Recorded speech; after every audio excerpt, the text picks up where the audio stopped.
Hello, everyone. Welcome to Book Club Preview. I'm Michael, and today we're looking at The Giver, Chapter 3.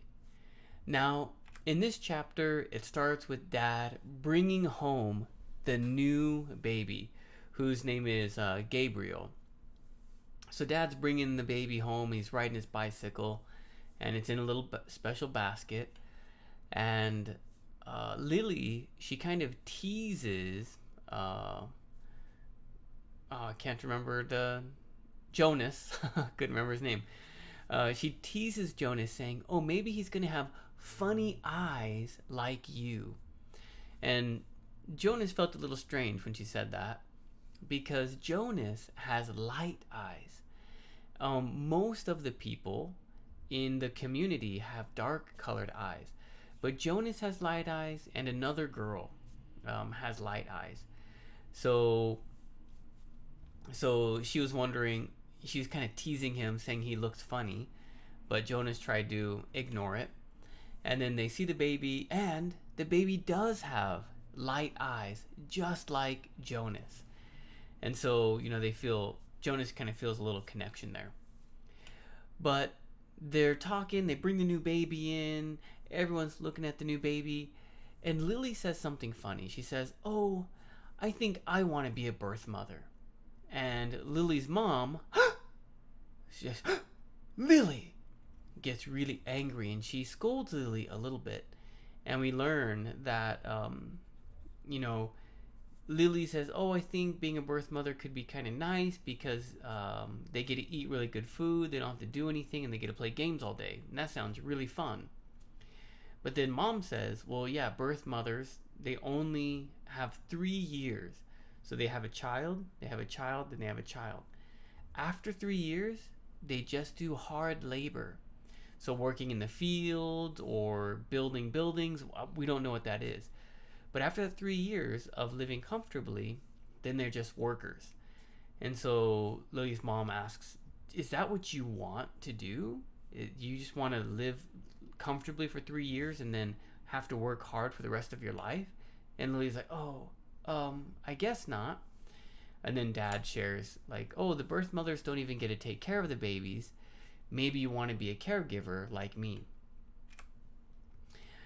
As they're talking, Jonas starts to think back, because he imagines Lily talking so much, and maybe Lily should be the speaker of the "Hello, everyone.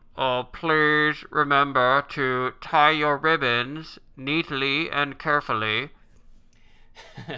And, he's thinking like, "Oh, Lily would be great at that because all she does is talk, and she would probably do great talking all the time in that announcement speakers." But then he remembered how when he was young, he got in trouble because he had taken an apple home.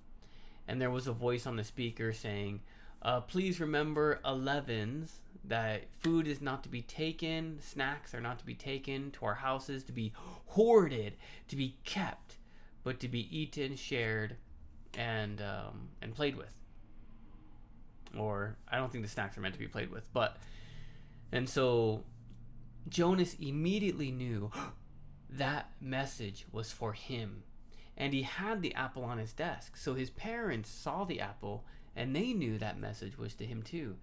And so Jonas felt really, really embarrassed about that and ashamed. And then in the morning, he went and apologized to the director of Hanging Out or Fun. I can't remember what it's called. But as he's thinking about this announcement and thinking about that moment, he remembers why he kept the apple. He got the apple, it was one of their snacks, and him and his friend Asher were throwing it back and forth, just having fun. And as they're throwing it, in the air, something happened to the apple. We don't know what. Jonas doesn't know what, but something changed. And he catches it, and he's, "Oh, what? He looks at it, and it's normal. He looks at his shirt, it's about the same color as his shirt. There's nothing special. That's weird." He throws it back. Asher catches it. They throw it back. And then, something happens again. We don't know what, but it changes. And this happens about 4 times. So finally, the point where Jonas actually takes the apple because he's trying to figure out what's changing. What is it? Is it the size? Is it the shape? Is it the color?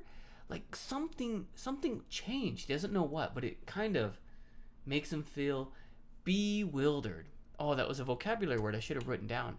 Bewildered means confused. Imagine a wild person, right? Being wild, feeling wild in your brain.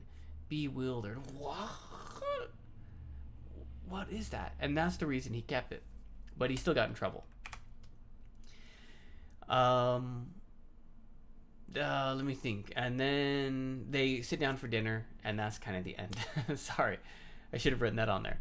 Vocabulary words. Chastise. Chastise means, hey, why did you do that? Don't do that. That's not a good thing. To lecture someone or to show that they did something wrong. So when Lily says, maybe he'll have funny eyes like you, Jonas was hoping his father would say, Lily, now that's not a very nice way to talk to your brother. You need to apologize to him right now. Right, something like that. Chastise Lily, but Dad was too busy taking care of the baby to pay attention. Perpetually. Oh, no, that's not perpetually. That's petulantly. Sorry. Petulantly. This is a little bit like rebellious or a little bit hurt, a little bit upset. So Lily's mom scolds her, Lily, don't say you want to be a birth mother. And Lily's, well, my friend said it sounds pretty good. Okay, her tone, her voice was a little bit sorry, a little bit scared, a little bit sad, but also defiant. Like she wanted to challenge her mom's opinion or reason for chastising her. Humiliation. Humiliation is a feeling of shame, a feeling that you did something bad, a feeling that you're wrong.